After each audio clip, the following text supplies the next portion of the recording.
주님의 은혜와 사랑으로 풍성한 열매를 맺는 복된 하루가 되길 예수님의 이름으로 축원합니다.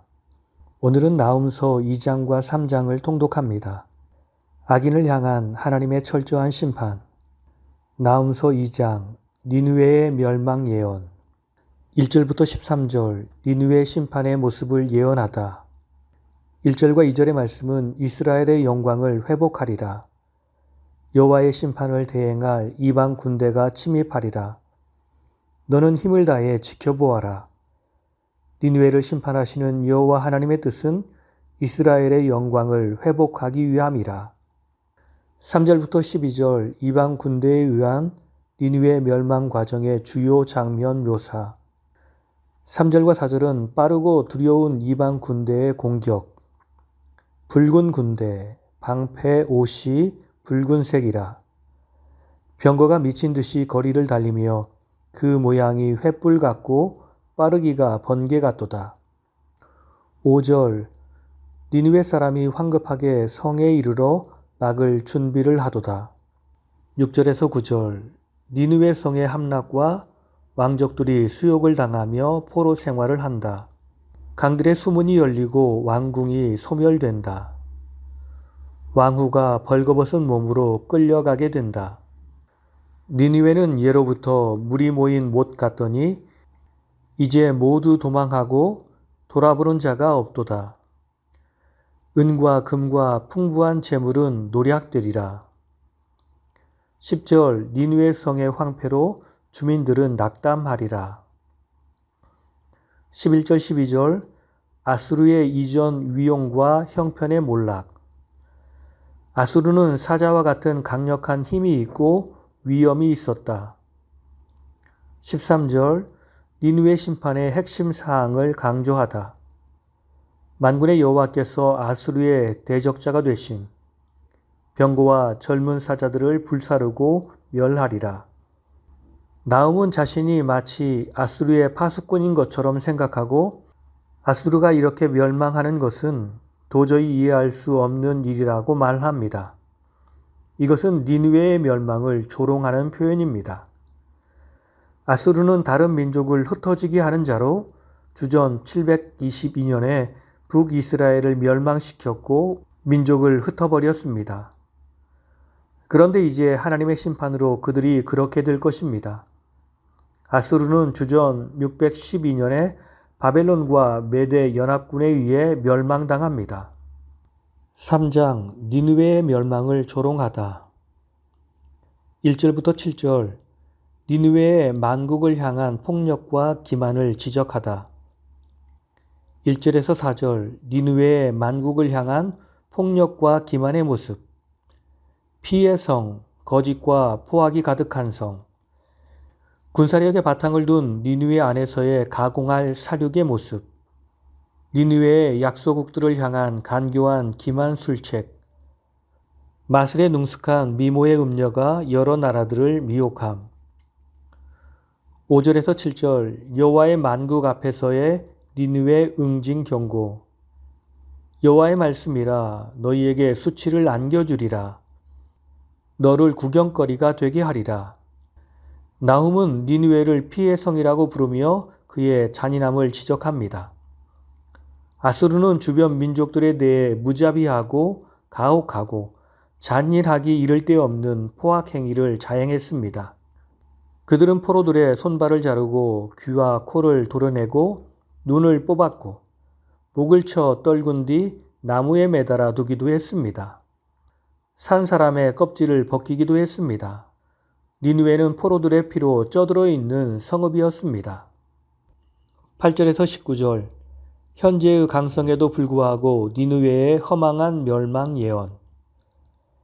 8절에서 13절 니느웨보다 강성하던 애굽 노아몬의 멸망과 비교된 니느웨. 니느웨가 노아몬과 비교할 수 있겠는가? 그들의 진영이 요새와 같은 곳이었다. 그들을 돕는 자도 강한 힘을 가진 자들이었다. 그러나 그 도시가 멸망했고 사람은 포로로 사로잡혀 갔다. 너희 니느웨는 허망하게 멸망당할 것이라. 14절에서 17절 느치와 메뚜기에 빗댄 니느웨의 허망한 몰락의 이중 묘사. 칼이 너를 베기를 느치가 먹는 것 같이 하리라. 너희의 장수들은 메뚜기 떼가 도망감같이 다 도망하리라. 노아문은 애굽의 테베를 말합니다. 테베는 애굽 제18왕조의 수도였던 곳입니다. 거기에는 2만 대의 병거가 있었고 고대 근동의 패권을 약 140여 년 동안이나 장악했던 도시입니다. 이런 테베도 주전 663년경에 신흥제국 아수르의 아수르 바니팔에 의해 멸망당합니다. 18절과 19절 니느웨의 완전한 멸망과 이방의 조롱 예언. 내 백성이 산들에 흩어지나 그들을 모을 사람이 없도다.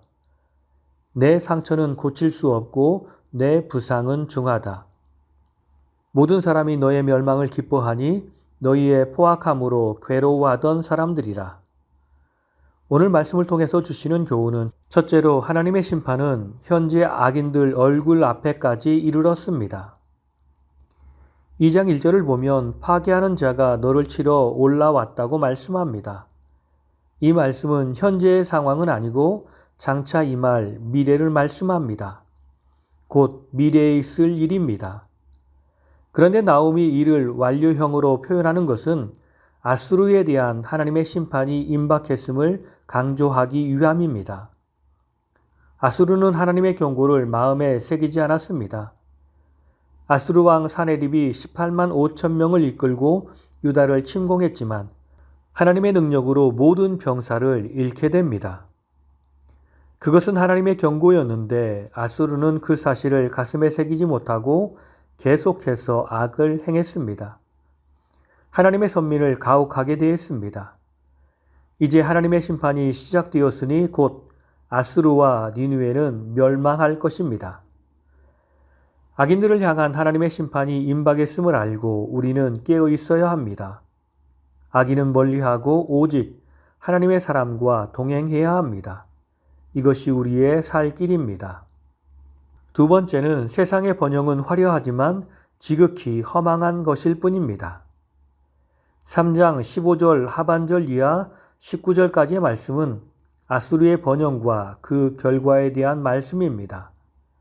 15절을 보면 아수르를 느치와 메뚜기 떼에 빗대어 스스로 많게 하라는 표현이 사용되고 있는데 실제로 니느웨 거주민들의 수요가 이루 헤아릴 수 없을 만큼 많았다고 합니다. 고대의 성의 인구는 그 성이 가진 힘과 비례하는 만큼 이는 니느웨 성의 힘이 엄청났음을 보여줍니다. 16절 말씀을 보면 내 상인을 하늘의 별보다 많게 하였다라고 말씀합니다. 그 당시 아수르가 얼마나 큰 번영을 누렸는지를 알게 해주는 말씀입니다. 아수르는 이처럼 상업적인 측면에서 뿐만 아니라 군사적인 측면에서도 크게 번영했습니다. 그런데 이런 번영이 어떻게 되었을까요? 한순간에 다 날아가고 하나도 남지 않았습니다. 이것이 바로 세상에 존재하는 모든 것들의 속성입니다. 우리의 인생도 그렇고 우리가 가진 모든 것도 그렇고 잠시 있다 사라지는 안개와 같을 뿐입니다. 그러므로 우리는 오직 주님만 바라보아야 합니다. 왜냐하면 주님은 영원하시고 주님은 변치 않으시기 때문입니다. 오늘 이 하루가 주님을 의지하고 동행하며 주의 복된 승리를 누리는 아름다운 하루가 되길 예수님의 이름으로 축원합니다. 다 함께 기도하시겠습니다. 진실로 사랑하셔서 우리와 동행하시며 우리에게 힘을 주시는 주님, 우리를 대적하는 악의 무리가 이 땅에서 우리와 함께 살지만 그들은 영원한 것이 아니며 악인을 향한 하나님의 심판이 임박한 줄 알고 있습니다. 그러므로 우리가 두려워하지 않게 하시고 오직 주님과 동행하며 담대함으로 세상을 이겨나가게 하옵소서. 이 세상의 모든 것은 하나님의 심판의 때에 한순간에 사라지는 안개와 같은 것임을 기억하며 이 세상 것을 마음에 품거나 소유하려 노력하지 않게 하시고 영원한 상급을 주시는 하나님을 내 마음에 품고 주님이 원하시는 삶을 살아가는 주의 백성이 되게 하옵소서. 감사드리오며 예수님 이름으로 기도드립니다. 아멘.